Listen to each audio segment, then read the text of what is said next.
Fala, trões! Eu sou a Lau, está começando mais um vídeo aqui hoje, especialmente pra vocês, gente. E no vídeo de hoje, vamos reger aí o Anitta Ritual. Gente, o que tá acontecendo? Se você acabou de chegar aqui no canal, deixa logo o seu like, aperta o sininho, entendeu? E se inscreve pra quando eu postar um vídeo novo, você vai receber. No final desse vídeo, faça um comentário. Gente, tá rolando um bafafá na internet de Anitta em Ritual, que não sei o que, cancelou show, entendeu? Vou aqui analisar, vamos ver o que tá acontecendo, gente. Vamos aqui, vou dar uma analisadinha. Vamos lá. É babado, né, gente? Parece ser uma coisa séria. Quando eu fiz o meu mestrado, eu me interessei profundamente pela área de psicologia da religião. Uma, porque não existe essa área no Brasil. Outra, porque eu achei extremamente interessante estudar as crenças, a mitologia e como que isso afeta a forma que... Eu não sabia que na área de psicologia tinha religião, sabe? Não sabia. Tô sabendo agora, tô passada. Não sabia que tinha essa parte pra você se formar ali em religião. pessoas veem no mundo. Um livro que eu li durante essa época foi um livro muito interessante chamado Stages of Faith, do James Fowler, que é um livro de 1981, traduzindo literalmente a Estágios da Fé. Esse livro explica direitinho o que está acontecendo com a Anitta neste momento e com várias pessoas que começam a aderir a religiões sem conhecer de fato o que aquela religião pode trazer para sua vida, mas porque elas se sentem perdidas, desconectadas de si mesmo, e quando essa religião chega e começa a apresentar certezas, elas se abraçam, entram para dentro disso e esquecem da sua vida fora da religião. Os estágios... digamos que isso é meio que um fanatismo, assim, né? Religioso. Quando a pessoa ela começa, assim, né, esquecer da sua própria vida e tal. Tem gente que na igreja também tem essa mania, esse hábito. E isso, gente, não é bom, não. Eu acho que você tem que separar o joio do trigo, né? E tem gente que não sabe fazer isso. Isso é um grande problema. A fé acompanha o nosso desenvolvimento como pessoas. Ele propôs uma teoria que fala sobre o desenvolvimento da fé, e essa teoria consiste em 6 estágios. Esses estágios começam lá na infância, quando a gente começa a pensar em religião pela primeira vez, quando a gente incorpora todas as crenças que os nossos pais têm e coloca na nossa vida, pensando nelas de uma forma mais mitológica, de uma forma mais... Eu não fui, eu segui religião, assim, meu pai e minha mãe, né, não frequentavam nada, assim, por mais que eles tenham uma coisa meio católica, mas não é uma coisa frequentada, né, então, enfim. Fantasiosa, que é o jeito que a criança pensa. Depois os estágios vão passando da adolescência para a vida adulta, meia-idade, idoso, etc. E algumas pessoas param em estágios específicos, e é esse estágio que a Anitta tá. Eu acho, né, gente? Eu não sou psicóloga dela, só tô dando aqui a minha humilde opinião. A Anitta pode estar navegando entre os estágios 2 e o 3. O estágio 2 é da infância tardia e pré-adolescência, que pode estar presente em pessoas adultas também. O nome desse estágio é estágio mítico literal, que a pessoa começa a pegar elementos da cultura religiosa e usar eles literalmente na sua vida, tipo participar de convenções religiosas constantemente, começar a usar roupas que são específicas daquela religião, entrar para dentro da religião e ser a religião literalmente pelo que aquela religião está dizendo ali no papel. E o estágio 3, que é chamado de fé sintético convencional, que é da adolescência até a vida adulta, e pode ter pessoas de meia idade, pessoas idosas que estão recém entrando nesse estágio também. E aí que entra... Gente, eu não sabia disso, não. Eu fui da igreja, será que eu tive nesses estágios? Eu não sabia? Tô passada. Questão de entrar em um grupo religioso, porque daí a tua fé vira o que aquele grupo acredita. A fé vira o que aquele líder religioso te diz que é. Tu não passa por um filtro do teu próprio conhecimento. Tu aceita o que o teu líder religioso diz. O teu líder religioso diz... Isso é uma realidade, gente. Isso é uma realidade, entendeu? Eu mesma, assim, tava na igreja mesmo só por cantar e, tá bom, tô aqui porque é o que as pessoas falam que é o que é certo. Cancela esse show, não vai, porque não é bom pra ti, tu não vai pensar sobre como que aquilo vai afetar a tua vida. Tu só vai cancelar o show porque o teu líder religioso é aquela pessoa que está acima e que está ditando para ti o que é a religiosidade e que tem um conhecimento muito maior do que o teu para dizer o que é bom e o que não é para a tua religião. Nesse estágio... Gente, ela cancelou um show. Que show, meu Deus.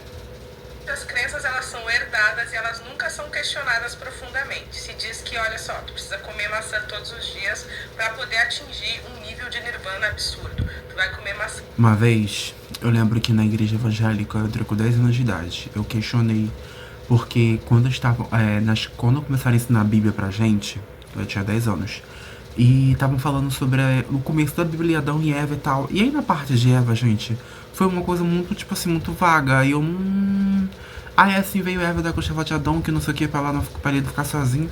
Aí eu fiquei questionando várias coisas e perguntei, não tiveram resposta pra mim. E sempre foi um ponto de interrogação, assim, sabe? Então, quando você questiona, né, às vezes até vira até um certo problema. Você só tem que entender aquilo ali e acabou. Todos os dias, porque tu acha que tu vai atingir aquele nível de nirvana absurdo e talvez tu vai até te enganar a atingir o que aquela pessoa tá dizendo que tu vai atingir. Mas o que é mais importante desses dois estágios é para vocês pegarem a palavra adolescência, tardia, a pessoa começando a pensar na sua própria identidade, questionar quem ela é. E o que tem dentro disso é pertencimento e aceitação. Essas são as duas coisas que essa pessoa busca, pertencimento e aceitação. Pertencimento à existência, à sua própria existência, pertencimento... Agora eu tô lendo ela falar, eu acho que eu já tive essas fases já. Prestando atenção agora no meu passado, acho que eu já tive. Ao coletivo, ao grupo em que ela está inserida e a aceitação de quem ela é. Os estágios não são rígidos, eles podem ser vividos simultaneamente. Em momentos de vulnerabilidade, a gente procura pertencimento, a gente procura palavras afirmativas, a gente procura alguém que diz, esse aqui é o caminho. E às vezes líderes religiosos exploram esse lado, mostrando para pessoas que existem certezas absolutas sobre a religião ou sobre a espiritualidade em geral. Quando tu mostra certeza em uma comunidade que acolhe para uma pessoa perdida, para uma pessoa que está triste, para uma pessoa que está depressiva, essa pessoa vai abraçar essa comunidade e vai levar tudo que está sendo dito a sério. Não estou dizendo que a religiosidade e a espiritualidade da Anitta é uma mentira, é uma verdade para ela dentro do mundo dela e dentro da comunidade que ela está inserida. Mas como o próprio... Gente, aquela ali do lado dela é a Angélica? Eu tô louca. É a Angélica, não é? Gente, até a Angélica foi junto. Meu pai.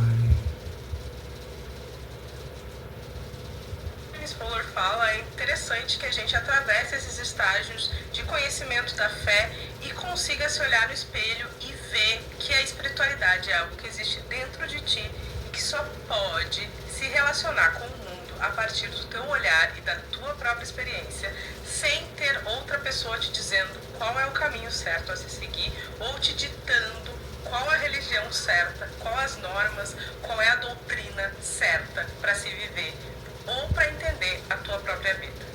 Porque no fim, quando chega o último estágio, que é o estágio universalizante, é a pessoa vendo a religião a partir de uma ótica realmente do entendimento do universo. A nossa experiência como humanos, ela é única, ela é intransferível, ela é só tua, não tem como ninguém mais dizer como se viver a tua vida além de ti. É uma visão transcendente e inclusiva onde eu acho que eu cheguei nessa fase.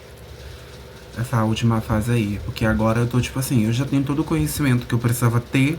Não acho necessário estar dentro de uma igreja. Até porque eu sou uma mulher trans, eles não me aceitam e tudo mais. Mas eu acredito em Deus, acredito em algumas coisas e outras coisas não acredito. Eu tenho minha opinião, sabe? Eu tenho conhecimento. Eu passei daquela bolha só do que o pastor fala. Eu fui atrás de informação. A única pessoa que vai ditar o caminho da tua espiritualidade.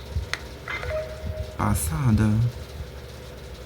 Gente, não sabia disso não, entendeu? Tem mais coisa, gente, tem mais babado por aí. A Anitta está participando de uma seita religiosa? Após confirmar o cancelamento de seu show no Coachella, A cantora compartilhou imagens e até uma gravação de um mantra em suas redes sociais.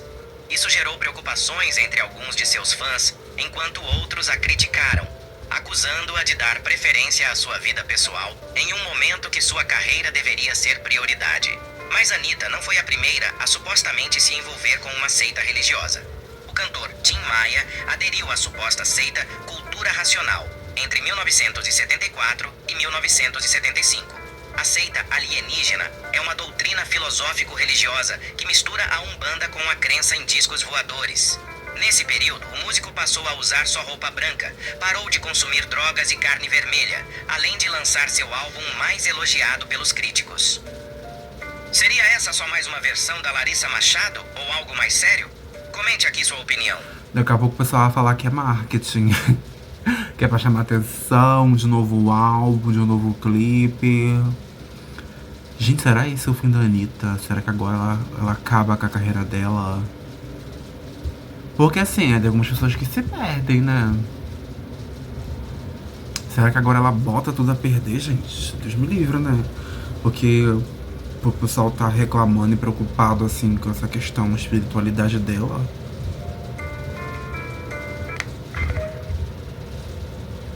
Eu cancelei, sem que eu tivesse um bom motivo para isso.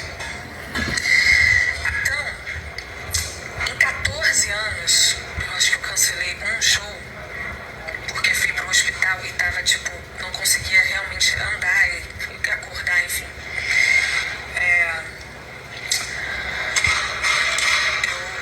Um show na minha vida que eu cancelei por conta de saúde, os outros eu fazia mesmo morrendo, mesmo destruída, mesmo que eu tivesse, enfim, no fim da vida, eu fazia o show mesmo assim. Bom, né, o que acontece, gente?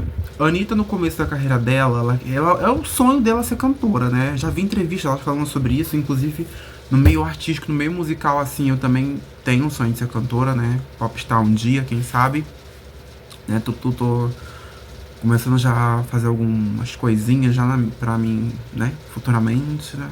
Falei isso em live. E assim, ela falou que o sonho dela era cantar, e se você mandasse pra qualquer lugar ela ia cantar. Então naquele momento ali, né, ela tava lutando pra ter um nome, pra ser conhecida, pra ser cantora, que tudo mais, conseguiu. E depois quero mais, quero mais, quero mais. Só que no momento que ela viu que já deu, né, isso daqui, eu não quero mais, eu quero descansar um pouquinho também, era pra ter parado. Aí eu já acho assim, no momento que você tá fazendo porque você quer, tá tudo bem. Mas no momento que você começa a fazer as coisas porque forçadamente, que era uma coisa que era o seu sonho, por causa dos outros, aí também já não dá mais, entendeu? É hora de diminuir a quantidade de show, aumentar mais o cachê, né?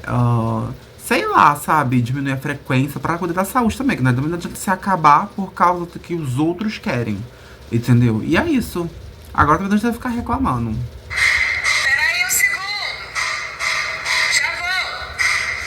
Gente, que bateção, né? Só teve um show na minha vida que eu cancelei por saúde.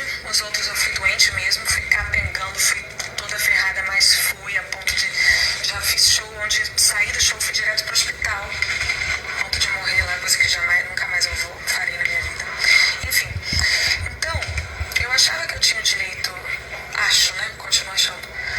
Eu acho que eu tenho o direito de não explicar especificamente o motivo do cancelamento por isso. 14 anos de responsabilidade e profissionalismo, responsabilidade com o meu público, com a pessoa que compra o ingresso, responsabilidade com as pessoas que vão ao show, responsabilidade com as pessoas que estão trabalhando, com todo mundo. Então, 14 anos dessa responsabilidade, ao meu ver, ao meu entendimento, me dão o direito de, por uma vez, Gata, você podia ter feito isso antes também. Não precisava ter esperado. por motivos que, se eu falasse, vocês também concordariam, mas por uma vez não detalhar motivos de decisões da minha carreira que envolvem pessoas que já compraram ingresso, que já compraram ticket. Porém, ontem, quando eu vi todo mundo achando que eu estava mal de saúde ou que algo grave tinha acontecido comigo, eu postei fotos. Gente, que bateção é essa na casa da Anitta, meu Deus? Tá fazendo obra? De como eu tava naquele momento, pensando que os meus fãs ficariam tranquilos de saber que eu estou bem, mas não. Eu descobri que, não todos, tá? Não generalizando, que muitos fãs prefeririam que eu tivesse morrido ou que eu tivesse com uma doença muito grave ou que algum familiar tivesse com alguma doença muito grave. Eu tô passada, chocada. Meu Deus. Meu amor, eu passei com uma coisa parecida na minha live. Eu tava fazendo live, gente, desde janeiro. Eu tava vindo crescendo muito aqui no YouTube. Inclusive, eu saí assim dos 1.000 pros 8.000 fazendo live. Não foi fazendo vídeo. Agora que eu voltei com os reacts. E olha, eu lembro de uma época lá pro final assim de janeiro. Eu falei assim, gente, eu quero um tempinho pra descansar. Porque eu tô direto fazendo live de domingo a domingo, gente. Tô cansada. E a live me consumia, porque eu fui aumentando o tempo de live. E eu vi ali uns comentários na época, o pessoal falou assim, Lau, você não vai abandonar a gente não queremos você todo dia, Lau, não podemos ficar sem sua live, não aguento mais. E depois, gente, quando veio né, a gente tá lá em cima, depois a gente faz assim, cadê essas pessoas? Pois é, muitas delas já foram até embora do canal, entendeu? Então assim, por isso que eu falo, se algum dia eu der um boom de novo, como eu já dei aqui no YouTube outras vezes, com o vídeo da Manu, com live, lá no começo, quando saí dos 90 pros 300 inscritos, quando eu comecei a postar vídeo com frequência, na época, uns 2 anos atrás. Se tiver que dar uma pausa, igual esses dias eu dei na minha live por causa de saúde mental, eu vou dar, gente, eu não vou ficar igual maluca aqui me matando também, não. Entendeu? Então, assim, é meu sonho, mas quando a gente não tá bem, a gente não tá. Então é sobre isso. Pra eu ter cancelado. E isso me entristeceu muito, porque eu descobri que muitas pessoas prefeririam isso mesmo, que eu tivesse cancelado por isso, que eu tivesse muito doente, ou que eu tivesse morrendo, ou que eu tivesse numa depressão profunda. E foi exatamente quando eu postei. E, gente, fã pra virar hate é assim, ó. O que mais aconteceu comigo é fã que dizia fã e virou hate, assim, do nada, entendeu? Eu fiquei tipo, oi? E gente que fala que é fã e não é fã. Então, assim, tem que verificar isso daí. Não postei porque eu não sou. Eu nunca fui irresponsável e desrespeitosa com o meu público de cancelar um evento porque fulaninho mandou. Aí realmente o desrespeito de pessoas falando esse tipo de coisa de mim depois de 14 anos. E aí a gente pensa, porra, foi pra isso que eu fiquei 14 anos me matando, foi pra isso que eu fiquei 14 anos indo pro palco, mesmo que eu tivesse quase morrendo, em respeito a quem pagou, em respeito a quem comprou, em respeito a quem viajou pra aquele lugar. Enfim, eu só vim aqui para dizer que se eu... As pessoas também são seres humanos, né? Também tá doente, tá doente. Ah, não, gente. Eu, quando for cantora, se eu tiver mal, não tiver condições, não tem por que eu estar fazendo show. Até porque eu preciso estar, né, pra cima. Não tem como estar pra baixo, tá passando mal, não. Igual live, minha live é interativa. Se não tô legal, não tem por que eu estar na live. Entendeu? E é isso. E é o povo sente quando você não tá bem, sabe? Porque as pessoas sentem quando eu tô bem. Entendeu? Elas sentem quando eu tô bem. E eu já fiz live doente aqui no canal no YouTube. Já fiz, inclusive dos meus 7.000 pros 8.000, quando eu virei assim, né, de número, eu tava resfriada, garganta inflamada, entendeu? Nariz escorrendo, meia febril, e tava lá fazendo live, bem plena, sentada, quase morrendo. tivesse cancelado algo porque estou a fim de ficar dentro da minha casa, eu teria esse direito caso a pessoa já não tivesse comprado ingresso e comprado voo e etc. Então, eu tô aqui fazendo essa live em respeito às pessoas que eu sei que compraram ingresso, que compraram voos, etc. Que eu espero que saibam, depois de 14 anos de muito respeito e compromisso